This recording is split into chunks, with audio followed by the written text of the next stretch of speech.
मित्रांनो, डॉक्टर कमल रणदिवे नेहमी म्हणायच्या की शास्त्रज्ञांनी, विशेषतः स्त्री शास्त्रज्ञांनी कधी निवृत्त व्हायचं नसतं. कमल रणदिवे यांनी निवृत्तीनंतर आदिवासी भागातील कुपोषण या विषयाला हात घातला. आदिवासी स्त्रिया या इतर स्त्रियांच्या तुलनेत अधिक हडकुळ्या असतात.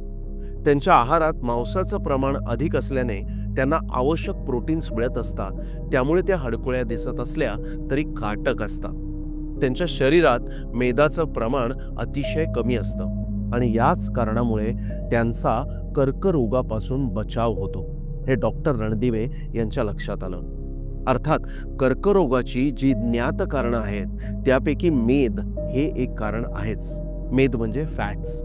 आदिवासी स्त्रियांमध्ये गर्भाशयाच्या कर्करोगाचं प्रमाण खूपच कमी आहे. इथं सामाजिक स्थिती देखील त्यांना अनुकूल आहे. त्या मुक्तपणाने नदीवर किंवा ओढ्यावर आंघोळ करू शकतात. मासिक पाळीच्या वेळी आवश्यक स्वच्छता घेऊ शकतात. आदिवासींची मोकळी निसर्गात जगण्याची शैली ही स्त्रियांसाठी अनुकूल ठरते. 200 पेक्षा जास्त संशोधन पेपर प्रसिद्ध करणाऱ्या डॉक्टर कमल रणदिवे यांना मरताना खंत होती की त्या कर्करोगाचं मूळ कारण शोधू शकल्या नाही.